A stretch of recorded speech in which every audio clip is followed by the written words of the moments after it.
Assalamualaikum warahmatullahi wabarakatuh. Alhamdulillahi rabbil alamin. Wabihi nasta'inu ala umuri dunya waddin. Wassalatu wassalamu ala ashrafil anbiya'i wal mursalin. Wa ala alihi wa ashabihi ajma'in, amma ba'du. Hadirin para netizen yang dimuliakan Allah subhanahu wa ta'ala. Ramai kemarin berita dipecatnya Kiai Haji Imaduddin Utsman Al-Bantani dari struktur NU. Jadi berita ini sudah fix bahwa beliau itu di PAW, diganti di tengah jalan. Dan pergantian ini pun tidak dijelaskan alasannya kenapa. Dalam surat keputusannya, Gus Yahya tidak melampirkan alasannya kenapa Kiai Haji Imaduddin Utsman Al-Bantani diganti dengan yang lain atau dipecat lah. Hanya di situ tertulis berhalangan tetap. Maka perkataan ini pun adalah perkataan bohong atau dusta. Di mana Kiai Haji Imaduddin berhalangan tetapnya? Betulkah Kiai Haji Imaduddin berhalangan tetap? Tetapi di dalam surat itu dikatakan beliau berhalangan tetap. Itu kebohongan yang nyata. Buhtanum mubin lah begitu. Untuk lebih jelasnya kita lihat ke poin B bahwa terdapat personalia pengurus Lembaga Bahsul Masail Nahdlatul Ulama LBMNU yang berhalangan tetap, sehingga tidak dapat melaksanakan tugas dalam jabatannya. Ini jelas bohong, ngapusi. Di mana Kiai Haji Imaduddin tidak ada berhalangan tetap.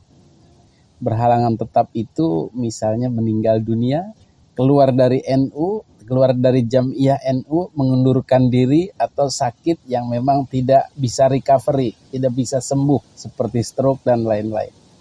Tetapi ini tidak ada. Kiai Haji Imaduddin tidak seperti itu. Tetapi dikatakan alasan dalam suratnya adalah berhalangan tetap alias bohong. Boleh enggak Kiai berbohong? Boleh enggak Kiai ngapusi? Boleh enggak Kiai membuat-buat hoax? Lah ini surat ini dibikin oleh Kiai besar. Kiai Miftahul Akhyar, Kiai Fahru Razi, Kiai Yahya Khalil Stakuf. Ini kiai-kiai ini kenyang dengan ilmu-ilmu agama, kenyang dengan hadis-hadis, kenyang dengan ayat-ayat Al-Quran. Bahkan kenyang dengan ritual sholat, zikir, dan lain sebagainya. Tetapi semua itu tidak menghalangi mereka untuk membuat sebuah kebohongan. Betul? Nah, dari sini saja sudah kita ketahui kok kenapa mereka nekat berbohong. Ada apa? Kok kenapa mereka mau mempermainkan imannya? Mau mempermainkan ajaran Islam tentang kebohongan ini, hoax ini?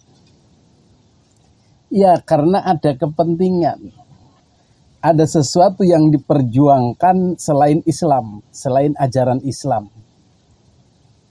Bahkan ketika kita sedang memperjuangkan ajaran Islam, tetapi dengan melalui proses kebohongan, ya tetap saja tidak bagus, tidak boleh. Mendirikan pesantren, ngapusi, cara mencari uangnya lewat ngapusi misalnya. Lewat berbohong misalnya, ya nggak bisa. Apalagi ini di luar misi Islam, yaitu untuk apa? Untuk membela Ba'alwi. Supaya Kiai Haji Imaduddin Utsman Al-Bantani ini cepat-cepat disingkirkan dari PBNU, cepat-cepat diusir dari PBNU, sehingga PBNU tidak terkontaminasi oleh pemikiran Kiai Haji Imaduddin. Sehingga pengurus-pengurus PBNU lainnya tidak ikut-ikutan. Sehingga PBNU ini bersih dari pemikiran Kiai Haji Imaduddin. Seperti itulah kira-kira misinya orang-orang ini agar pengaruh atau pemikiran Kiai Haji Imaduddin ini tidak merajalela di PBNU dan PWNU dan PCNU ranting-ranting itu. Yang sementara ini memang sudah menjalar kemana-mana. Banyak PCNU yang menolak Habib, banyak PCNU yang menolak Ba'alwi. Hadirin yang dimuliakan Allah Subhanahu wa Ta'ala, maka kebohongan mereka ini, rekayasa jahat mereka ini sah-sah saja dilakukan, tenang-tenang saja dilakukan, kalem-kalem saja dilakukan. Karena apa? Ya karena misi membela Ba'alwi itu lebih besar daripada misi membesarkan Islam itu sendiri. Jadi PBNU, Islam, Nahdiyin, pemikiran jernih NU, pemikiran progresif NU, pemikiran kedepannya NU itu tidak lebih besar daripada melindungi Ba'alwi. Inilah jalan sesat, jalan sasar, jalan salah yang dipilih oleh orang-orang di PBNU yang mengeluarkan surat itu. Dan akhirnya semua kena, termasuk sekjennya, termasuk katibnya. Ya semuanya punya satu misi, satu cita-cita menyelamatkan Ba'alwi.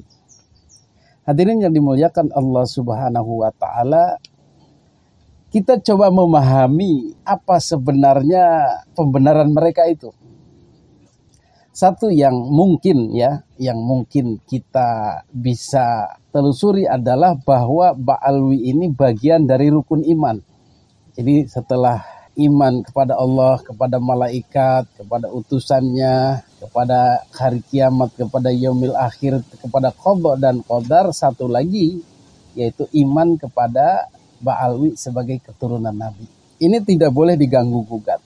Yang menyentuhnya, yang mengganggu gugatnya, yang tidak mempercayainya, ya tidak dianggap sebagai orang Islam yang benar karena tidak beriman kepada Ba'alwi. Dan menurut Gus Najih yang juga ditransfer kepada Kiai Haji Miftahul Akhyar, sebagai seorang Ahlus Sunnah wal Jamaah itu wajib mengakui Ba'alwi sebagai keturunan Nabi. Ini ajarannya.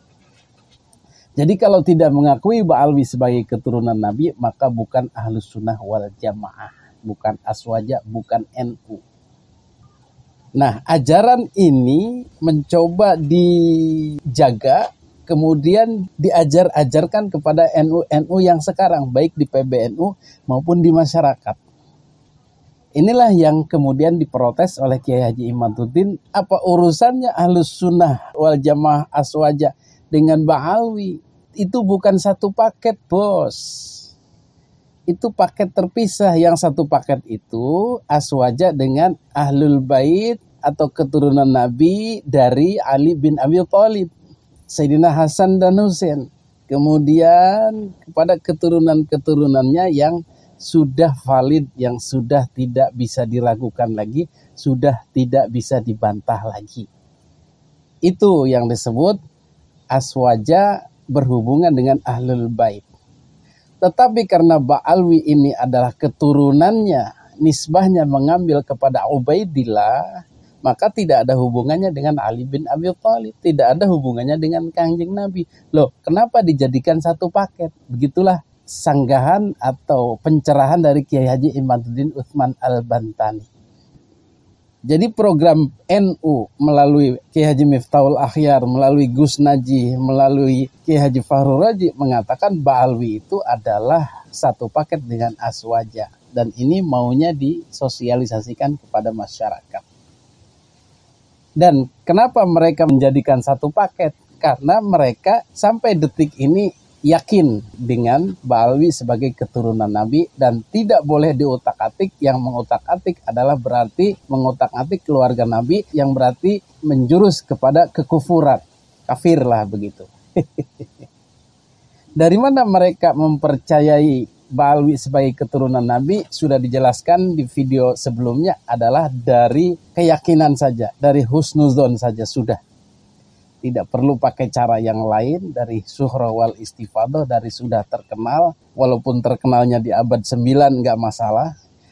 Dan kemudian harus diimani saja, dihusnuzoni saja, diyakini saja sebagai sebuah kebenaran dogma.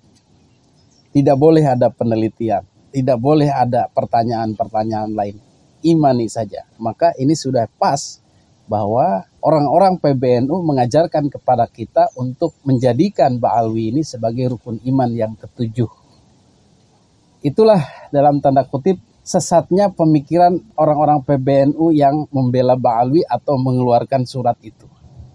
Mereka akan terus mengajarkan dogma-dogma, ajaran-ajaran keimanan yang dicangkokkan.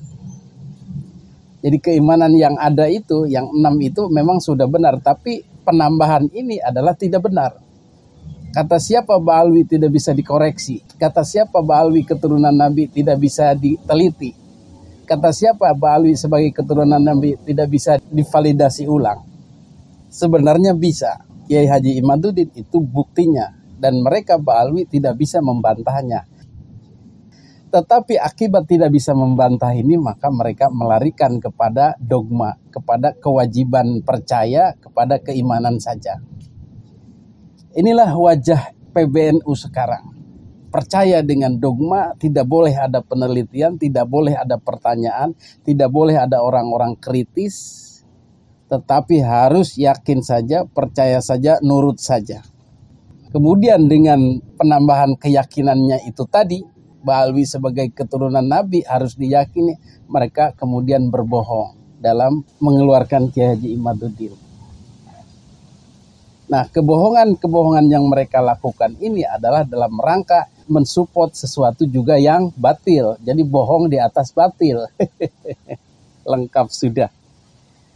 Jadi Masya Allah, ini gelar-gelar kiai, gelar-gelar guru, gelar-gelar pengurus jam'iyah terbesar di Indonesia akhirnya tercoreng oleh sikap, perilaku, akhlak-akhlak yang tidak terpuji ini. Bagaimana kiai-kiai bisa berbohong, bisa merekayasa sebuah surat, bisa menambahkan rukun iman atau keimanan tambahan kepada warganya, Nahdliyin, hanya sekedar untuk membela sebuah kaum yang sebenarnya banyak melakukan kebatilan, banyak melakukan kesalahan, banyak mengotori ajaran agama Islam, banyak menimbulkan khurafat-khurafat, bid'ah-bid'ah, tahayul-tahayul, banyak kurang adab dengan sesama muslim lainnya. Tetapi inilah yang mereka bela, yang mereka paksakan kepada umat untuk mengimaninya. Ini sudah kemunduran luar biasa dari PBNU. Semoga orang-orang yang punya pikiran seperti itu segera digantikan atau segera berhenti dari kemungkarannya ini, berhenti dengan sendirinya atau dihentikan oleh Nahdliyin, atau kalau tidak bisa dihentikan oleh Allah Subhanahu wa taala. Karena sudah masuk kepada wa makaru wa makarallah wallahu khairul makirin. Mereka membuat-buat, mengada-ada, membuat makar terhadap sesuatu, merekayasa terhadap Kiai Haji Imaduddin, merekayasa terhadap kemurnian ajaran agama Islam. Wa makaru wa makarallah. Nanti Allah juga sendiri yang akan membereskannya. Karena Allah sebaik-baik, maha pemberes, maha pengadil terhadap orang-orang yang enggak beres ini. Mudah-mudahan. Dan kita masih berharap bahwa PBNU ini nantinya akan bersih dari orang-orang seperti itu. Kembali lagi menjadi NU yang menjadi tumpuan harapan para Nahdliyin, menjadi NU yang terbuka dengan ilmu pengetahuan, menjadi NU yang terbuka dengan perbedaan-perbedaan fikih, perbedaan-perbedaan pandangan, dan menjadi NU yang cinta kepada agama dan bangsa. NKRI, Negara Kesatuan Republik Indonesia. Amin, amin ya Allah ya Rabbal Alamin. Hadanallahu wa iyyakum ajmain. Wassalamualaikum warahmatullahi wabarakatuh.